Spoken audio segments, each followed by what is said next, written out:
Today's topic, Ryan, is going to be special needs trusts. Hello, everybody. This is Keith Caldwell with Our Special Voice TV, and I've got with me today Ryan Platt. Ryan, say hello to everybody. Introduce yourself. Hello, everybody. This is Ryan Platt. I started a company called A Special Needs Plan approximately 11 years ago to serve families that have a loved one with special needs in ensuring that they have a secure future and to ensure that a proper plan is put together that is coordinated and ready for action and implementation, and ensuring that that future is going to be what the family wants. Excellent. Again, my name is Keith Caldwell, and I failed to mention this last time, but I'm a dad.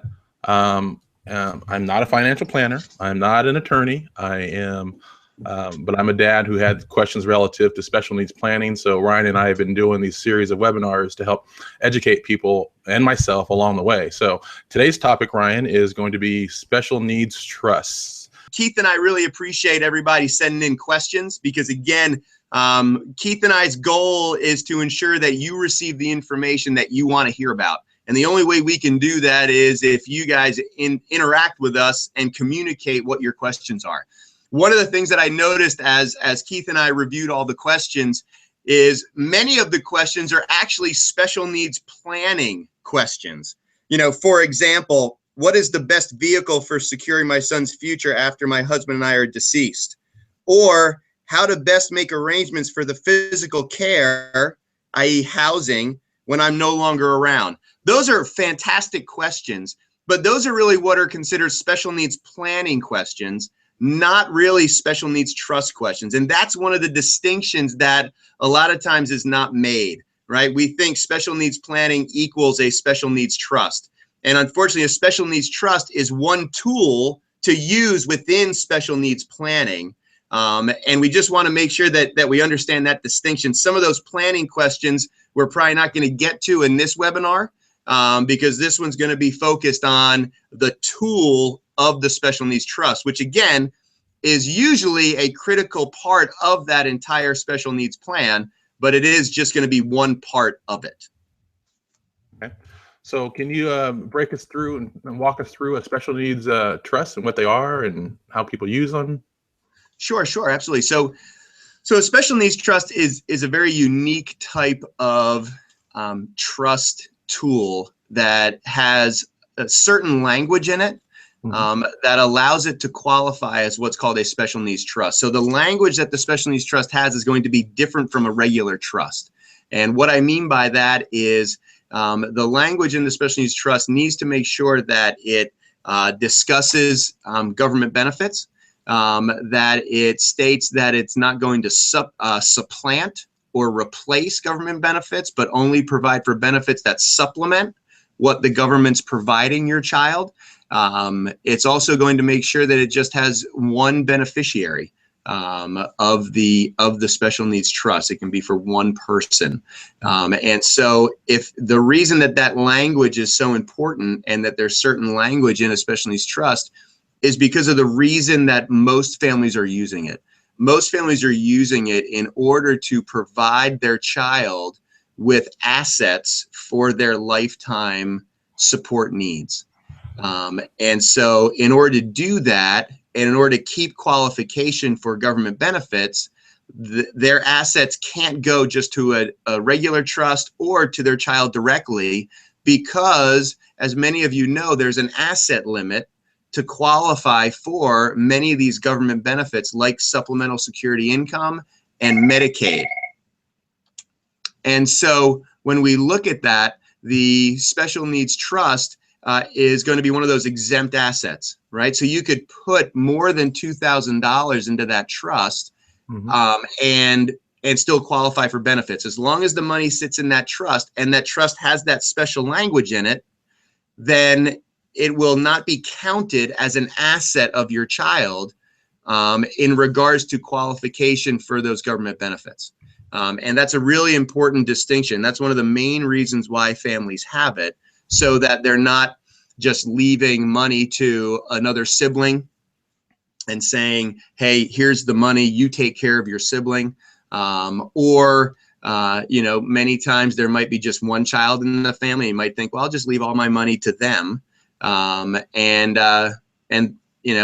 because they're going to need it for their lifetime, I'll just leave it directly to them. And unfortunately, when you leave money directly to a individual that is receiving SSI or Medicaid, if that money totals over $2,000 and it goes directly to their name, then again, they're going to be disqualified from those government benefits. Okay. What kinds of, is there more than one type of a special needs trust, Ryan? There are different types of special needs trusts. So when we think of them, we kind of break them down into 3 different types. The first type that we'll touch on is what's called a D4A, or self-settled trust. What that one is that is a trust specifically designed to hold money that is your child's money. And so many of you are thinking, well, my child doesn't have any money. But there are families where their child will have an asset. So for example, there may be at some point a lawsuit or some type of civil suit where there is a financial award. And if that is for your child, that's their money. And so that type of financial piece, since it's theirs, would have to go into this D4A self-settled trust for their benefit and their benefit only. Because if it didn't, then that asset would be theirs, right? And so they would have more than $2,000 and wouldn't qualify for these government benefit programs anymore. So if it goes into that D4A trust, then they can still qualify for the government benefits. Now, the issue with that is you don't, if that's you guys, if that's anybody that's listening, you don't want to add your money to that trust. And the reason for that is, in a self-settled trust, there is what's called a payback provision. And what a payback provision is when your child passes away, that money, whatever's remaining, many times will go back to Medicaid. Because what Medicaid does with those type of trusts, now that's going to be different when we talk about the other ones. So please, that's not every type of special needs trust has a payback. That's very important to understand. Not every type of special needs trust has a payback, but this self-settled one does. So if there's money left over in the trust at the end of your child's life, Medicaid comes in and says, well, these are the services we provided. Here's the cost here's the cost of those services. And if there's money left over in that trust, they're going to capture it to repay those costs. Only up to the amount that the benefits were given to them. Yes, right. Only up to the cost of those services. Absolutely right, Keith. Right. Yeah, they're not going to go in and take the rest of it, if there's more there. Yeah. Right. Many times they may, right. Again, depending on the services your child received. But and then another type is a third party special needs trust. And that's going to be the predominant one that most everybody's going to consider that's on the call. Most families are going to consider that type of trust. And the reason is third party. The reason it's titled that is it's third party to your child, meaning it's not their money. It's your money. It's your assets. It's the home you want to put in there. It's the life insurance policy you want to leave. It's the investment account you want to leave. It's, again, whatever asset you have that you want to put in that trust for your child to be able to enjoy or to liquidate and have cash available to provide them their lifetime support needs would go into that third party trust. And again, it's going to look real similar to the D4A special needs trust in language, maybe a little bit different, but pretty similar. But the main difference is if that trust is written correctly, then there's going to be no payback provision to Medicaid. So at the end of your child's life, Medicaid does not come in and does not grab the money, but instead it goes to whoever you decided you wanted it to go to within the trust document. So within the third party special needs trust, you write who you want the remaining portion of assets to go to in the event there are any at the end of your child's life. So many times that may be other children you have, that may be future grandchildren you have, that may be a charity that you want to leave it to if your child doesn't need it anymore because they pass away with money left in there. Huge distinction between the two. So we want to make sure we don't mix those two when you're moving forward.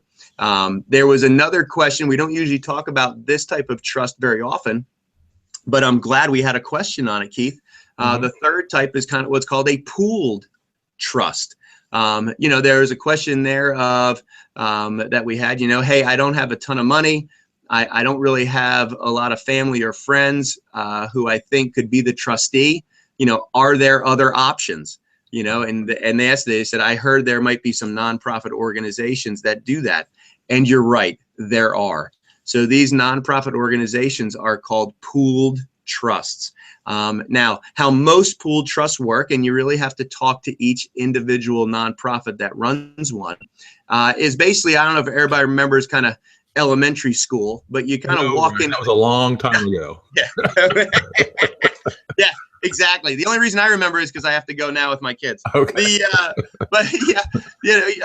On one wall, there's usually like a cubby hole, right? For every kid to walk in and put their jacket and their book bag and show and tell or whatever they're doing that day. And that's kind of that's the kind of vision that I think about when I think about a pooled trust, right? So this company, this nonprofit will take assets from a number of different families for the benefit of their child. And each beneficiary has a kind of cubby hole, right? And then this pooled trust pools the money together to make sure that there's a money manager or investment company that will manage the amount of money when it's pooled together. Because most of those trusts are too small. They might be $25,000, $50,000, $75,000, $60,000, where they're not going to get the attention of an investment or trust company who has the experience in managing special needs trusts, which is, again, very important that you manage it appropriately when you're taking money out of it. And there are a few questions on that as well, but that's a very important element to understand. Is it's not just setting it up that you need to make sure it's set up right to keep qualification for government benefits, but it's the continued use of it and distribution and management of it while it's being used, which is most of the time when you're gone as a parent, right? So that it continues to qualify. So this company will know how to do that because that's what they do. And so for individuals, for families that don't have maybe a family member or anything else that they think could be trustee, and at the same time don't have enough assets for these larger trust companies or organizations to help manage those dollars, then a pooled trust could be a good alternative. Again, the idea of it is everybody has their own cubby. So let's say John's 50,000 is here and Mary's 75,000 is here. It's all kind of mingled together at the investment company side. But on the other side, what they do is they make sure they keep an accounting and a record of how they're using your child's money. The benefit to that is if the trust goes to zero in most pooled trust organizations, and please check, because I never say all, so please don't take that as the complete gospel. You need to talk to each pooled trust organization individually and make sure it's true for them. Is that they're not going to kick them out, right? It goes to zero. They're not going to say, we're not going to help you anymore, because what happened is Mary might have passed away over here with 30 grand left in her trust, right? And most of the time, the pooled trust have an agreement with Medicaid that if the money stays in the pooled trust and there's no payback to Medicaid, the pooled trust keeps it to help John, who died with no money, to keep going. Right. And that's the idea of the pooled trust. So most pooled trusts, you're also not necessarily going to get any remainder, or you get a small amount of a remainder to other beneficiaries like siblings or grandkids in the line. That's kind of, for most of the pooled trusts, that's kind of how they would work. And that's how they, are able to function going forward and continually serve those individuals. That could be a really good solution for some people too, of modest means, right? Absolutely. It really is. And or if you don't have, I know Mike here, I'll get to your question in a second, Mike, or you don't have a lot of good choices for guardians and trustees and et cetera. I talked to a lot of people who are single parents with their kid has no siblings. and they're concerned about, I don't have anybody else to take care of my kid when I'm gone. What are my choices? So this could be something that you guys should want to look into, is a pooled trust. Now I know Mike here, and I'll get to you in a second, Shonda, is what's the difference between a trustee and a guardian? And can they be the same? I know that's one of the questions that pop up a lot, and I know I had it initially too. So why don't you go ahead and address that? Yeah, good question. So, excuse me, allergies down here in North Carolina, they grabbed me hard this week. I tell you what, it's crazy. A trustee is the person who's going to manage the trust. So really, when I think of a trustee, I define them as having four main jobs. One, they should have some idea of what your child's needs are, right? They should have some connection to your child. They don't have to be the guardian. They don't have to be a family member. They just need to be connected to the guardian and be in communication with them, right? More than just, once every blue moon or once a year. They should understand kind of what your child needs and be involved in that. They have to make sure they manage the money that's inside the trust appropriately. They have a fiduciary responsibility to the grantor, but also the beneficiary of the trust, your child. They have a fiduciary beneficiary to make sure they do the right things. They have to do a tax return if the trust warrants it every single year. And probably the most important one, other than the first one about making sure they understand what your child needs, is they need to understand the distribution rules of a special needs trust, right? We talked about that earlier. There are rules around how you use the money out of the special needs trust. Is it unbelievably complicated? No. So I don't want you to be scared away by all the stuff we talk about. And it sounds like, oh my gosh, my head hurts. You got to be kidding me. And Ryan said, this is just one tool that I have to figure out. Oh my God, I think I'm going to go take a nap. But before that, I'll have a glass of wine, right? I mean, something, whatever, right? I mean, but please don't take it like that. If you know or you work with people that know, it's going to be easier, right?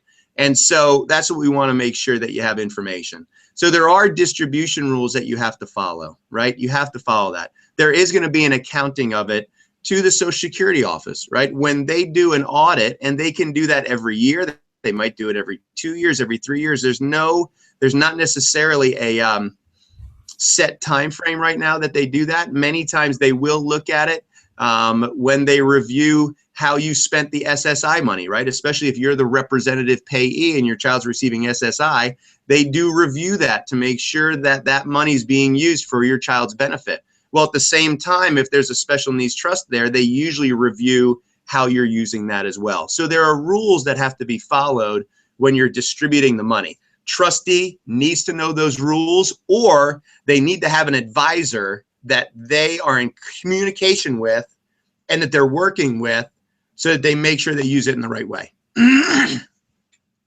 That's what a trustee does. The guardian is the person that is caring for your child day to day, right? Maybe they're living with them. Maybe the guardian is the one that's overseeing them because your child's living in maybe a group home setting, or maybe a independent living apartment, but with some level of oversight from another company. But this guardian is involved with that company to make sure your child's okay. They're getting the services they need. They're the ones going to Social Security office to make sure things are working well. They're going to the doctor's appointments. They're the day-to-day individual of care. Excuse me. So that they're not in charge of the money. They're in charge of the person. Is an easier, probably a simpler way to say that for you. Yeah, that would have been like a 30-second response, Ryan. No, I'm kidding. Exactly. Instead of 3 minutes. Yeah. Sometimes I have to put words back in my mouth, everybody.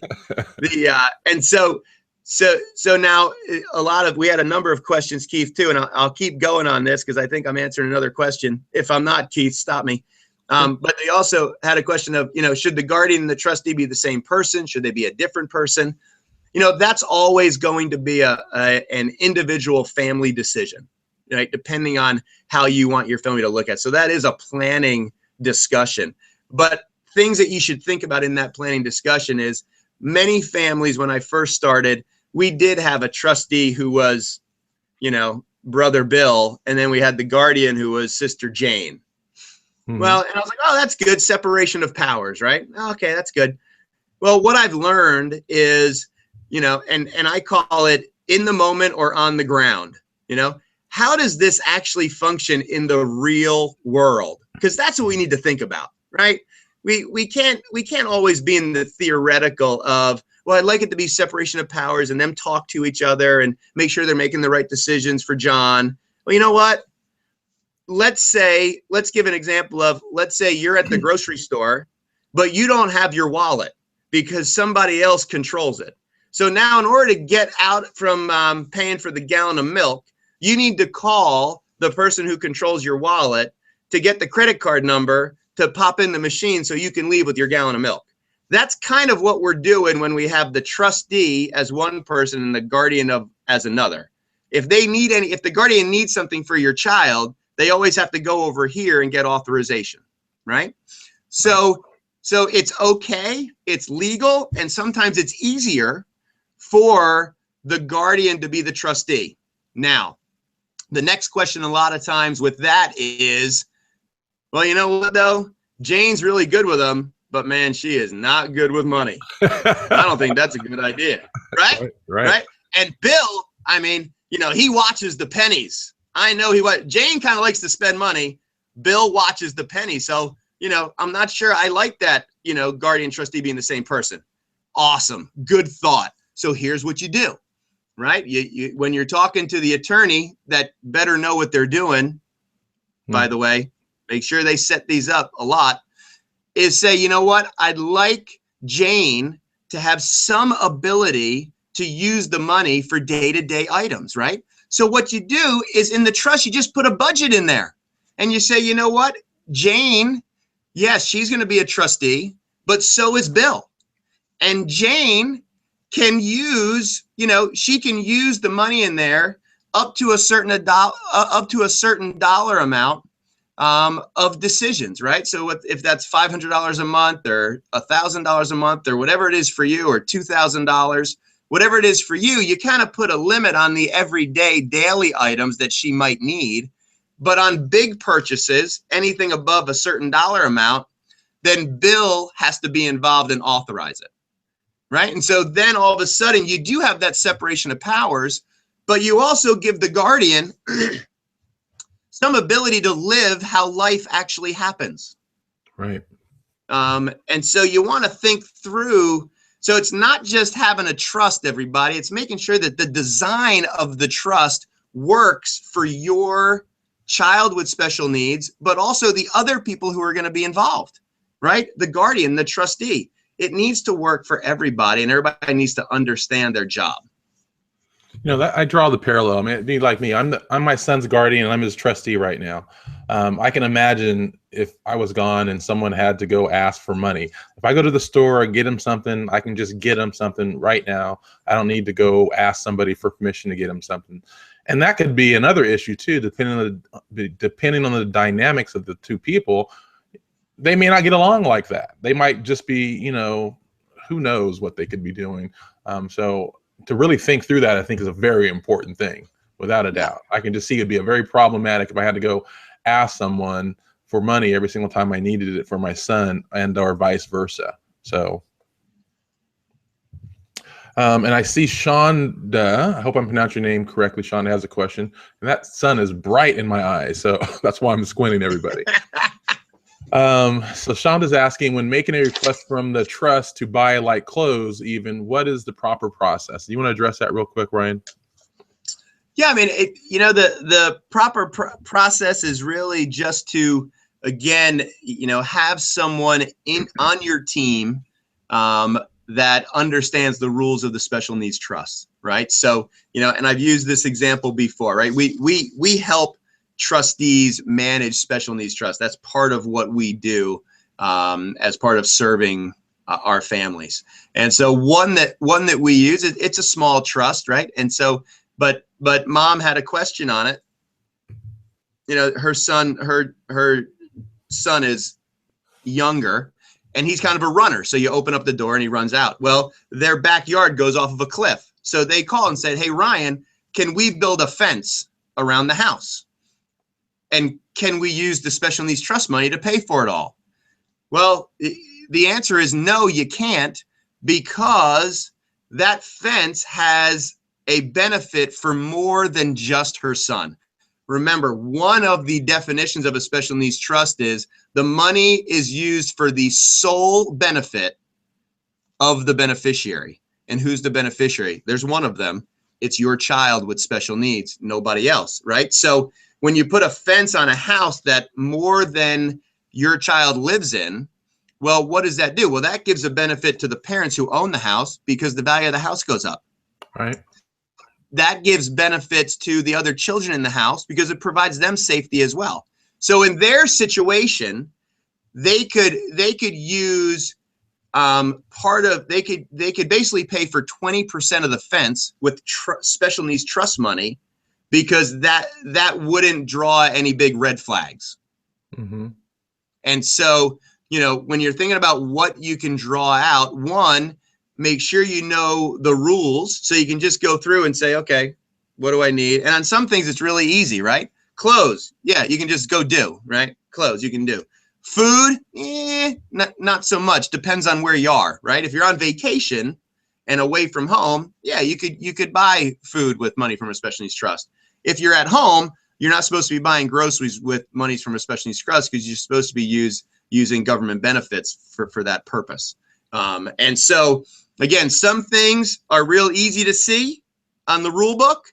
Other things are a little bit of an interpretation. And on those, what I always recommend is you have a guide that does that on a daily or weekly basis and understands those rules and stays on top of them for you.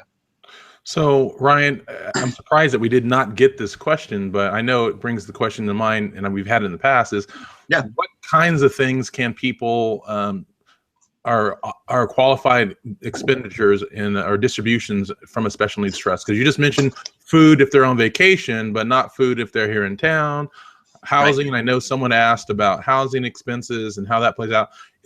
I know that I don't want you to go through the complete list, but can you give us a quick summary of types of things that could be included and should not be included within distributions for a special needs trust? Yeah, I mean, one of the and I have to say I stole this term from a couple attorneys in Chicago, so it's not mine. I always like to give credit where it's due, and if it's not mine, I don't take credit for it. But they had an interesting term that they used. They said eats and sheets. And so what special needs trusts are not supposed to really pay for are housing and food, but can pay for everything else. So what does that mean? Well, if they have a cell phone, they can pay for cable, because that's not, and housing means like rent and, like the heating bill, right? But not cable, not furniture, not a cell phone. So you can pay for all those with special needs trusts. If we go to an amusement park, you can pay for that with special needs trust. If we're buying CDs or a DVD or a DVD player or a TV or a computer or an iPod or a tablet or anything like that, you can pay for that with a special needs trust. Shoes, clothes are now no problem to pay with a special needs trust. Now there are some things, and this gets into some more details of kind of planning, right? Because a lot of people are like, they might be hanging up right now. I'm not hitting anymore because I wanted to pay for housing. Now, again, like I said, there are rules out there, and then there are ways to work within the rules and structure things so that you may be able to pay for housing in a little bit different way, depending on your child's situation, right? And this is very dependent. There's one question on here about, can a special needs trust own a home and land? Yes, it can. And that's one of the ways that if you have your child living in a home that you own and you want them to stay there, and you've already set that up with caregiving, well, then all of a sudden, you don't want your child to own that home, because that's going to be problematic for the trust to pay for, and then government benefit qualification. So you want the trust to own the home. And then all of a sudden, because the trust owns it and your child doesn't, now the trust can pay for property taxes, maintenance, homeowners insurance, all those other pieces. Your child can pay rent to his own trust. because he's paying it to the person who owns the house. So there's all sorts of different ways. And then there's even other ways that, we have families that live in areas of the country where, they don't want them to live in the apartments or the area of town that they can afford with government benefits because they're worried that it's dangerous, right? So now you can use money from the trust to pay for housing. This is a little known fact. What that's going to do is reduce your SSI payment that your child receives. So if that's going to be the situation, we need to plan for that and understand what does that mean to the amount that needs to be in the special needs trust, and what does that mean to their benefits, right? Because depending on the amount that you're going to pay for housing, it's going to decrease the SSI payment to a minimum level, which is what's called the PMV. So there's a minimum level of SSI that they would still receive, even if the trust is paying for, some housing costs. So there's some things in there that you can do, and just make sure that you do it within the system. But for a good rule of thumb, eats and sheets, you're not supposed to pay with for a special needs trust. I have to be careful with that one, though, Brian. Yeah. All right. So, Jerry, I asked you to email me, and I will get that information for you. So I don't have it readily available now. Megan is asking, I have always found government benefits to be restrictive to the point that I would like for my child, if possible, to one day be free of it. If my child is not receiving government benefits, would a special needs trust still be preferable? Well, I guess if you were sitting in front of me, I would ask you a follow-up question to that. And my follow-up question would be preferable to what? And so, one of my questions when I hear that is, I want to learn more about the child. What are their abilities? What are they able to do? What are they able to understand? Where do we think they may be going in their life developmentally? What kind of supports do we think they're going to need in the future? And what does that mean in terms of a resource level that the family is going to have to provide for them if we're using government benefits, and then if we're not, so that we can have a clear idea of exactly what that means to decide not to include government benefits in your planning. Mm-hmm. That's very important. You're right. There are hoops to jump through with government benefits, right? If we don't use government benefits, there's a lot less hoops to jump through, but a lot more resources we have to come up with to provide our child with their lifetime support needs. And so it's really dependent on, is that going to be possible? There are some families that they're going to be fairly wealthy. Because when you're thinking about taking care of somebody for their entire lifetime with no support from the government, you're looking at a usually millions of dollars to be able to do that for somebody's lifetime of needs, because you have to pay caregivers, and then you have to pay for housing and pay for utilities, and they don't have any income. And so, it's again, depending on the family, yes, you can do that. Would you need a special needs trust? Not necessarily. What I would say is you would need a trust because you need protection around your child. You wouldn't want them to have that amount of money just for themselves, especially if they don't understand certain ways of the world. And many of the families we work with, their child's a little bit naive, like a lot of individuals are, just about money and the intentions of people. And so really you'd want it to be in a trust. If you don't want it to be a special needs trust, that's fine for the government benefits purposes, but it should still be in a trust that's not in your child's name, so it's protected from people who want to get at it and want to use your child to take that money away from them. And unfortunately, I hate to think like that, but that's kind of what I do. Is those are the kind of things I think about so that they never happen. Okay. Megan just responded back, and Megan, if that answers your question, hopefully that did. Now I'm going to go to some questions that we got previously that people submitted, and be sure if you have any questions, please sure to enter them here in the chat room, and I'll do my best to get to them. We try to keep the webinars to about 40-45 minutes. We might go a little longer than that today, but we want to make sure we give you guys the information that you guys need as best as we can. So, are there any minimums or maximum amounts, Ryan, for special needs trust? Is there a minimum amount you need to fund it? Is there a maximum amount that you need to fund it? Yeah, there's really not. There's no minimum. There's no maximum. Now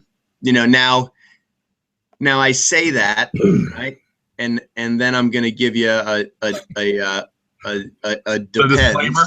You're going to give us a disclaimer. Yeah, a disclaimer. So in general, no, there's not, because again, a trust can own any account that we can own as people, except for you can't open a retirement account as a trust, right? You can't go open an IRA in the name of a trust because there's no person, right? There's no birthday, there's no person associated with it. So you can't, but you can own a savings account and a checking account.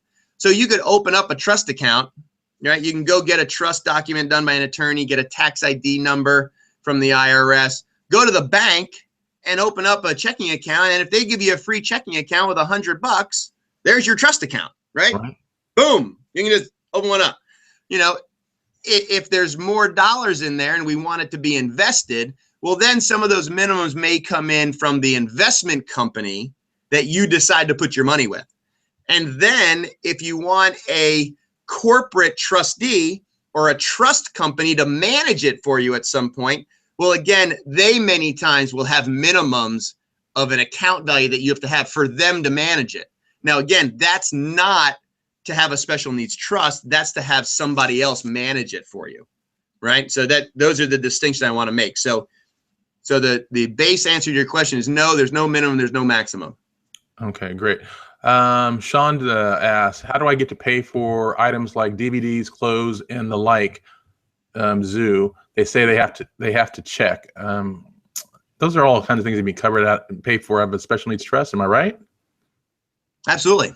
Yeah, you can take that out. And what you just want to do is if you're the trustee as a parent or a sibling is, you want to have an account that will basically just monitor where you spent that money from, right? And give you a report at the end of the month. Or you can keep a spreadsheet that says, hey, we use this amount here, this amount here. Again, a lot of times, there are certain companies that will, provide like a debit card or a special credit card specifically for special needs trusts. And then by using that card, you would get a report every month of exactly where you spent the money. So that would be an automatic report that you would print out and bring to the Social Security office, so that when they ask for, hey, how did you use this money?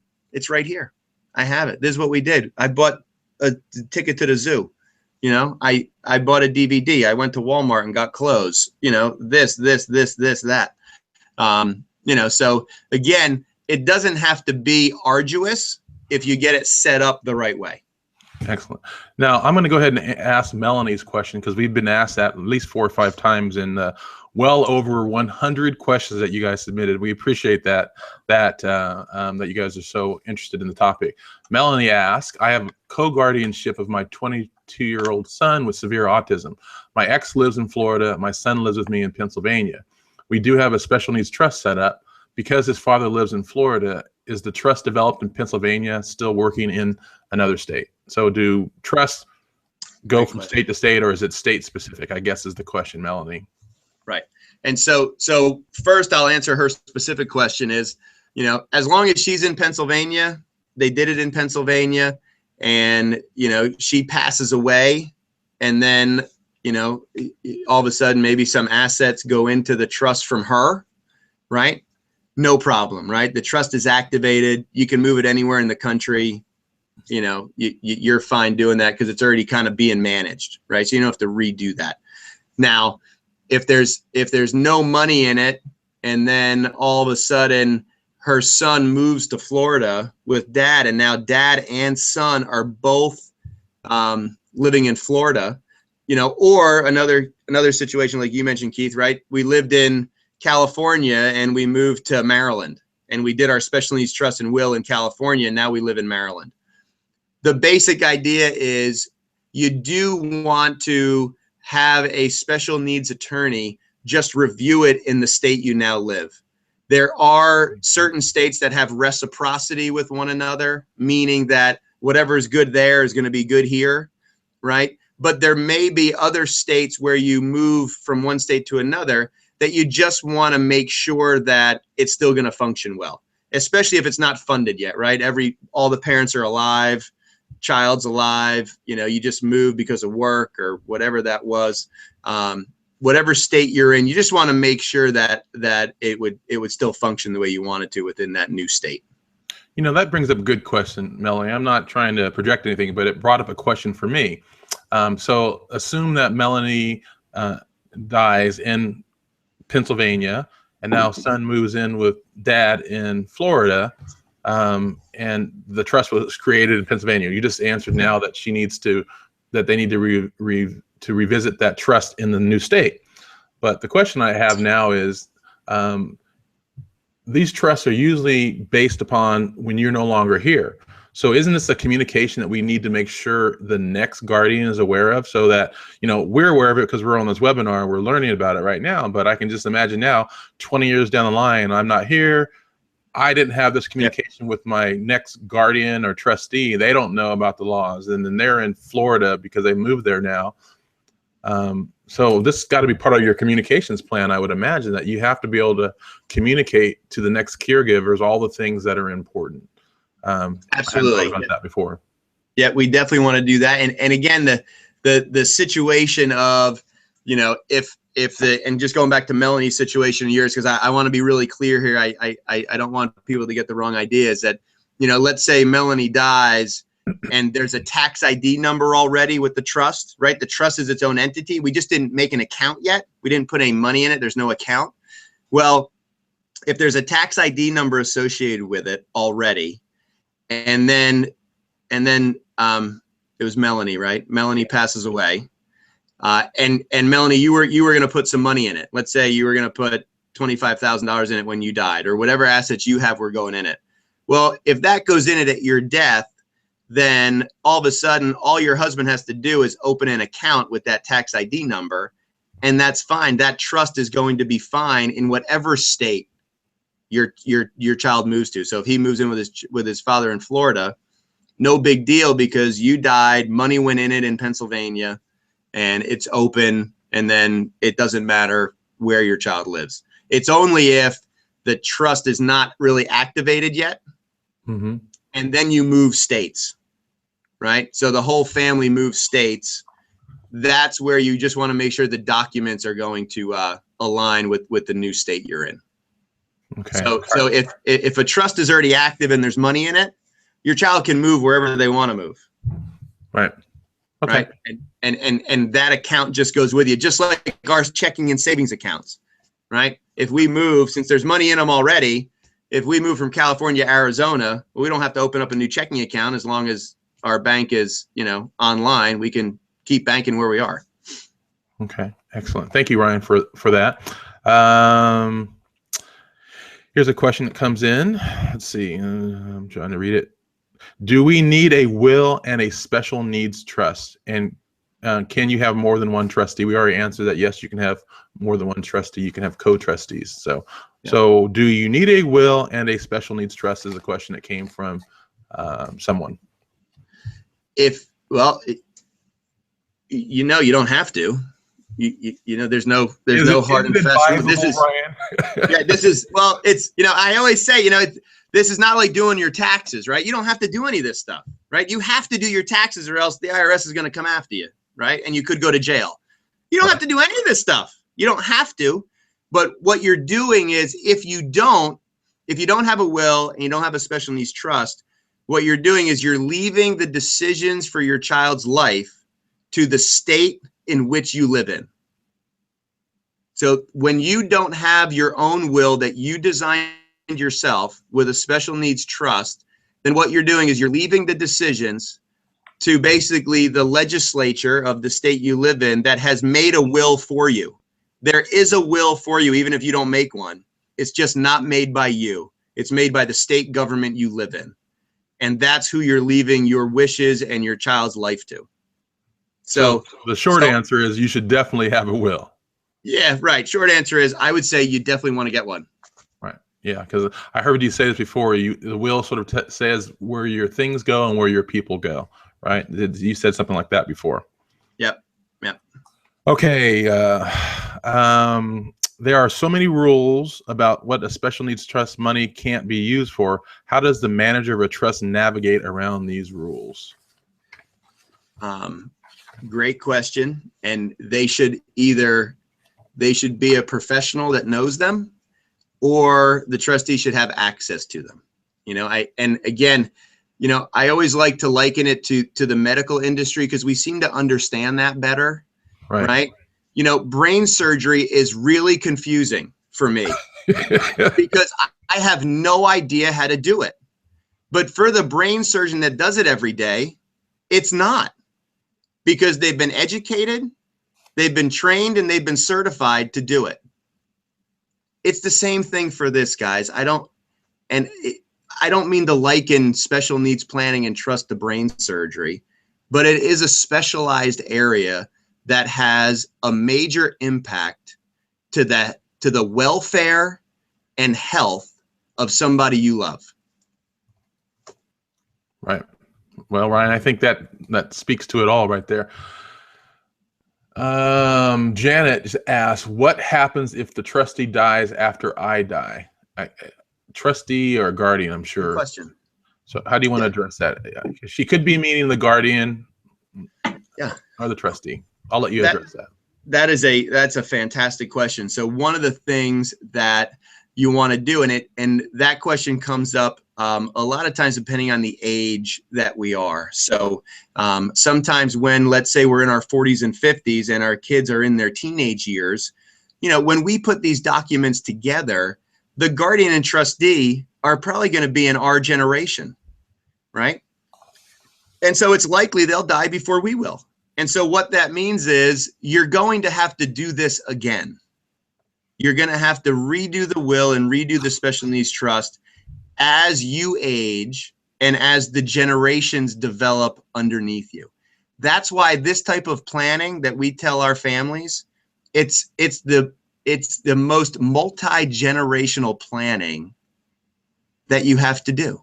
It's not just you and your generation. Depending on your age, it's the generation above you, it's your generation, and the generation below you. And your advisor should understand that and know how to communicate with all three, because that's what this planning is. So let's say we're in our 40s or 50s and the other trustee dies before you, then again, you're going to have to redo your documents. Or you can, if you have enough people, and this is usually the problem a lot of times with when I work with families, we just don't have that many people to put in there, right? We don't have a list of 10 people we can just keep putting in there as next trustee, next trustee. But what you can do, if you do have multiple people who could be the trustee, is, you can start with one trustee. If they pass away, you can already write it in the document who your next one's going to be. And so where does this come into play? So many times what we talk to families about is, let's say you're in your 50s and you have a child with special needs that is 17, and you have another child who's 23, right? And they're just finishing college, right? And you're like, well, if I die tomorrow, I don't really think they should be the trustee or guardian. I'd still like my sister to be the trustee or guardian. Great. Well, what you can do is you can write in there, say, okay, that's who I want now.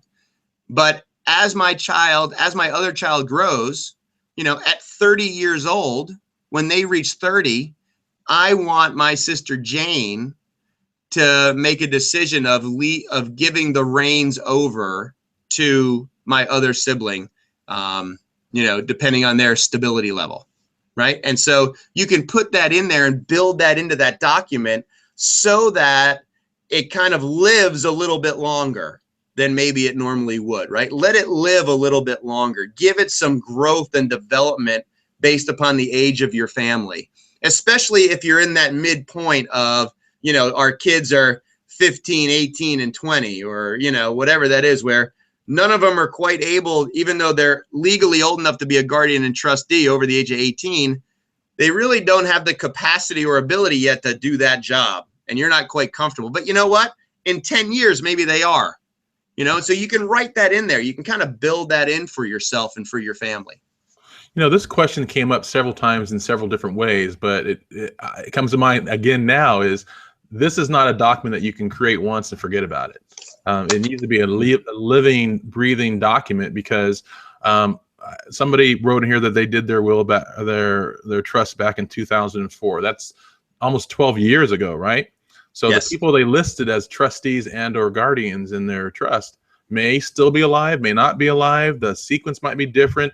One of them who was a great trustee or guardian at one time is coming to some financial situations and no longer such a good selection for that. It's something that you should every year take a look at and see if it still makes sense. Because remember, when it all happens and it all comes in place is when you're no longer here. So you just can't create it once, put it into a drawer and forget about it and hand it to someone 20 years hence, or it gets handed to someone 20 years hence, because a lot of those original assumptions may be different.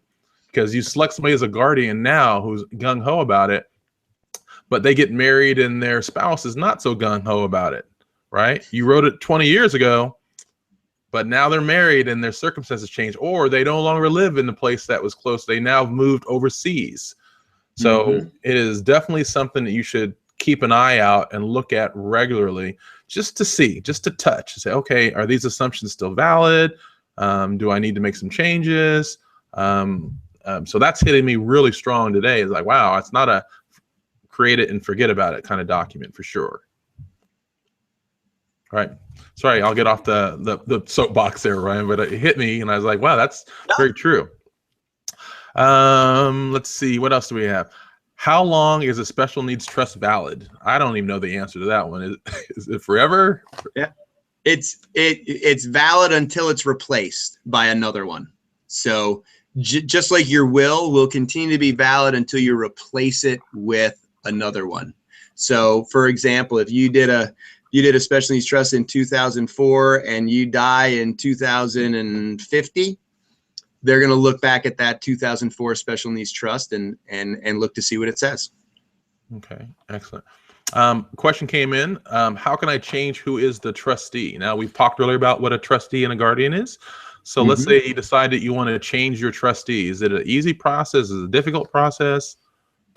Yeah, well, what you need to do is you need to either go back to the attorney that you did it with or go to another one.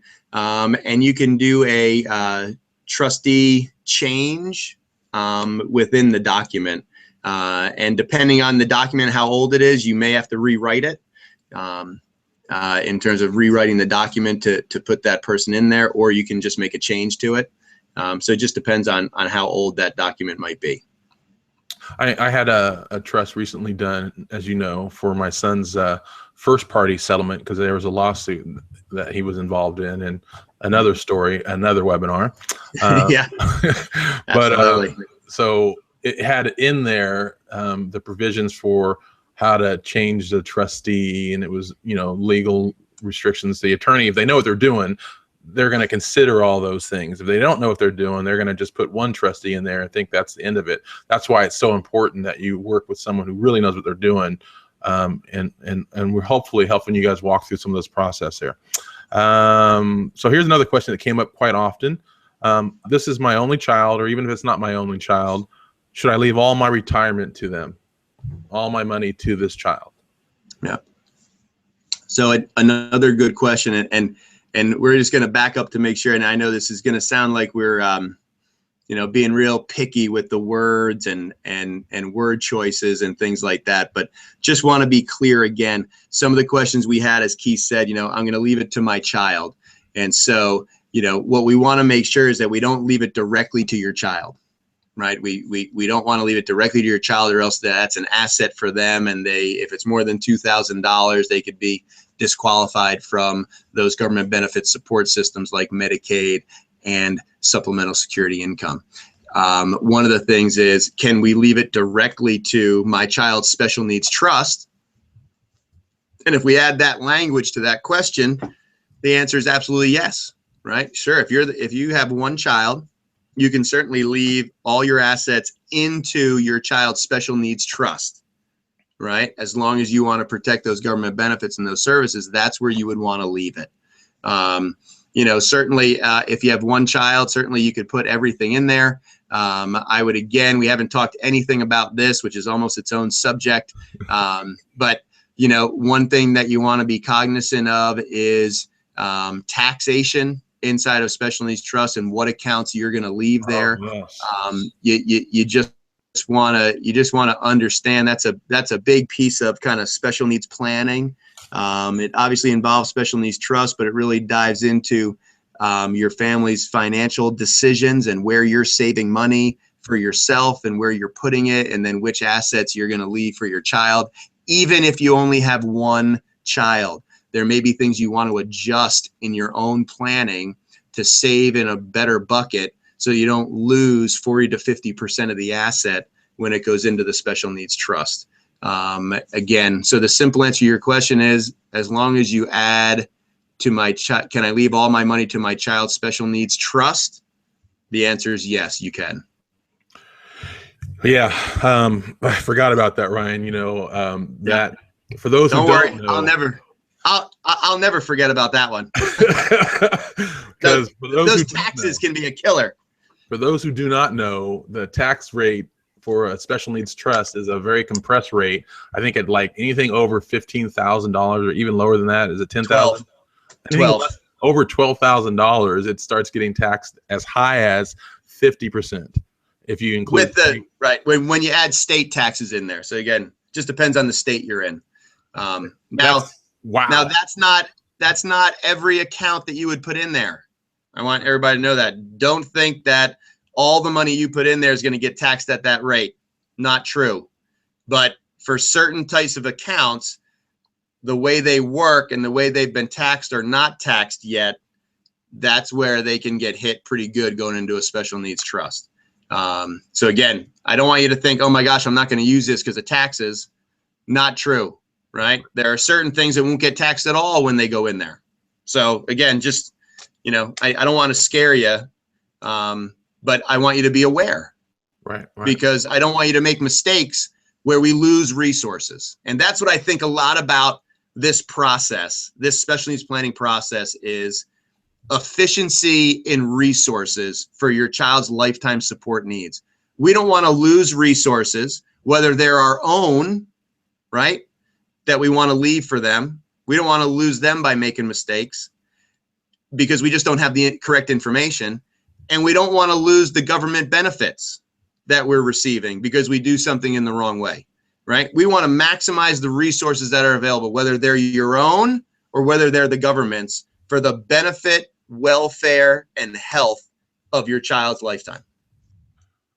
Yeah, we're getting close to the hour, Ryan. As you know, we try to wrap them up there, but questions are still coming in, and some of them, Jerry and Carol, we're working on some things to help you guys with answers to those questions, to help you sort of identify how you select professionals and what kinds of questions to ask and to make sure they're actually knowledgeable. So keep an eye out for your email for some things coming from Ryan and I in a little bit. Jerry, email me about that. I have a great article about learning about the taxation rates for special needs trust. And it's a great article written by an attorney out of California someplace. It's a few years old, but the content is still the same. It's a very heavily taxing. It's really important what kinds of assets you put in there. That's why, again, it's so important for you to talk with people who know what they're talking about. Because if you're not, you put the wrong kind of asset in there, and all of a sudden you have $1 million that now is only worth $500,000 because there was a mistake made, and the IRS is saying thank you very much for all that money. That's not what we want, right? No. I mean, because when you and I first start talking, right, I had some specific ideas of things I wanted to put in there, and you're like, "Ooh, that would be the dumbest thing in the world to do," right? And I learned from you. Way, did I, Keith? No, it was the incredulous look in your face, like, "What an idiot!" Now that I've known you for 2 years, that's what I would say. Exactly. At that time, you just looked incredulous and said, "Clearly, I need to educate this man." So anyhow, guys, we don't want to hold you all day long. We are going to talk, Ryan and I, about some other options in terms of when we have these webinars. I know some people have expressed not being able to get here at certain times, and so we're doing the best we can. This is just a labor of love for me, and I know it's helping other families because of all the emails I get from you guys. I just thank you. It's a blessing for me to be able to learn and to see you guys learn at the same time, because these are the same questions I have. I'm a father of a son with autism, and I'm like, what do I do? Where do I go? What do I do? And so I've been picking Ryan's brain and learning a lot. So that's what these webinars and these broadcasts are all about. So we're going to go ahead and wrap up. Ryan, do you have any words of wisdom? There's something I should have asked you that I did not ask you today that you want to address? You know what? I don't think so right now, Keith. I know the questions are going to keep coming in. We didn't even get to them all.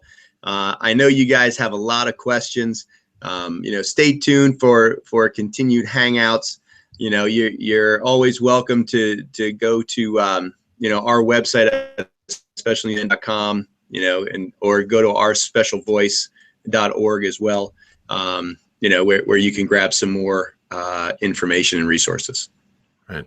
All right, everybody. Thank you very much. And Joanne, I'm really not set up for that. It's just Keith trying to figure this all out myself. So email me and I can promise you I can get you anything you want, but I don't know a way to send it to everybody in one lump sum. So bear with me. I'm just a dad trying to figure it out too, and I don't know all the technology. So if any of you guys want to volunteer to help a brother out, it's all good. Please do, because I am no help on technology. I can tell you that. Anyhow, so Shonda, please email me and I will get you everything that I have that everyone's been asking for. So thank you, everybody, for joining us, and we will see you soon.